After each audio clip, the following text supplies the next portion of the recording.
व्यवस्था कैसे चलती है, वह संविधान आज मैं माननीय मंत्री जी को इस उम्मीद से सौंप रहा हूं कि हे माननीय मंत्री जी, आने वाले समय में आप लोकसभा में प्रतिनिधित्व करने जा रहे हो और ये संविधान की कसम खा करके हम जनता आपके साथ हैं कि संविधान को बदलने वाले को हम लोग तो बदल दे रहे हैं, लेकिन संविधान की रक्षा आपको करना है और दिल्ली की सदन में आपकी आवाज गूंजे और लोकसभा क्षेत्र अयोध्या की जनता की बुलंद आवाज माननीय मंत्री जी आपके नाते हो, इस उम्मीद के साथ मैं भारत का संविधान माननीय मंत्री जी को सौंप रहा हूं और उम्मीद है कि माननीय मंत्री जी हम लोगों की आशा और विश्वास पर खरे उतरेंगे। माननीय जयकरण वर्मा जी, ये आज अभी हमने अपने विचारों में कहा कि आज देश में यूं तो तमाम संकट है, हर तबका संकट से घिरा है,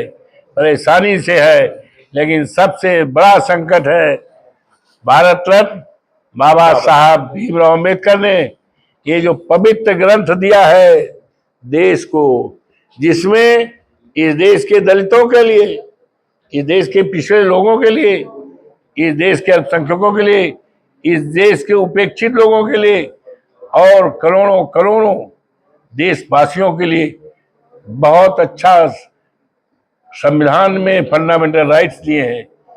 हम सौगंध खाते हैं कि संविधान की रक्षा के लिए, संविधान की पवित्रता के लिए हमेशा सतत संघर्ष करेंगे और किसी भी सीमा पर इसकी रक्षा के लिए, किसी भी सीमा पर मैं सत्याग्रह कर सकता हूं और इसको बचाने का सारी जिंदगी में भरसक प्रयास करूंगा और ये बचेगा। दुनिया की कोई ताकत बाबा साहब के इस पवित्र संविधान को हटा नहीं पाएगा। मैं आपको वादा देता हूँ, धन्यवाद से इनकी जमानतें नहीं बचने पाएंगी। ये जनता ने मन बना लिया है, जनता के बीच जाकर पूछो, यही बात आएगी।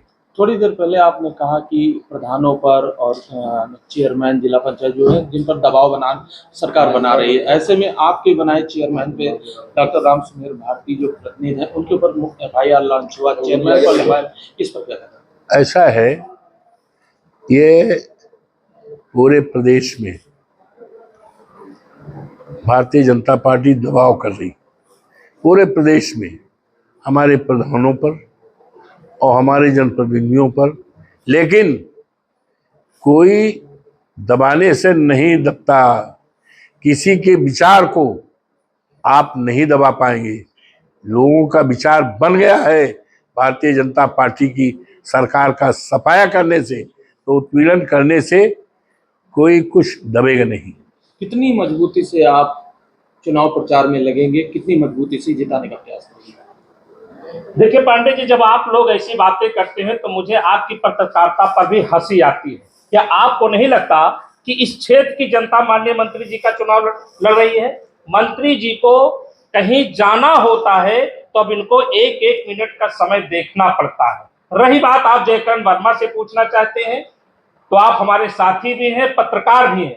आपको ये पता है कि मैं जहां भी रहता हूं, जिसके साथ रहता हूं, उसके लिए तन मन धन और अपने समाज को लेकर के उसको विजयी बनाने में अपना सब कुछ न्यौछावर करने का काम करता हूं। दिखावा, भीतरघात ये जयकरण वर्मा के अंदर नहीं रहता। मैं कांग्रेस का सिपाही हूं और खास करके दलित पिछड़ा अल्पसंख्यक के लिए मेरी पहचान है। मैं उसमें हर गांव जा करके, क्षेत्र में जा करके, और जाने की अब जरूरत भी नहीं है, सिर्फ माननीय मंत्री जी की जीत कितने वोटों से होने जा रही है ये मैं कहना चाहता हूं। अभी जो आपने कहा संविधान बदलने की, माननीय मंत्री जी ने कसम खाई है इस जनता की रक्षा के लिए। अगर जो संविधान बदल गया तो माननीय मंत्री जी का मंत्री होना और सांसद होना बेकार हो जाएगा। इसलिए माननीय मंत्री जी उद्योगपति के बेटे ना है न रहे हैं। इतनी बड़ी राजनीति में माननीय मंत्री जी का कोई महिला नहीं बना, कोई बड़े बड़े उद्योग नहीं लगाए। इसलिए क्षेत्र की जनता को पता है कि हमारे सांसद अगर जो माननीय उदेश प्रसाद होते हैं तो जनता की लड़ाई लड़ने का काम करेंगे। आरक्षण तो बात की बात है, आरक्षण में कोई नाम लेने का अगर बदलने की सोच रखेगा तो माननीय मंत्री जी के नेतृत्व में हजारों और लाखों लोग मुंह तोड़ जवाब देने का काम करेंगे और इस क्षेत्र से उसको भगाने का काम करेंगे। चलिए, धन्यवाद।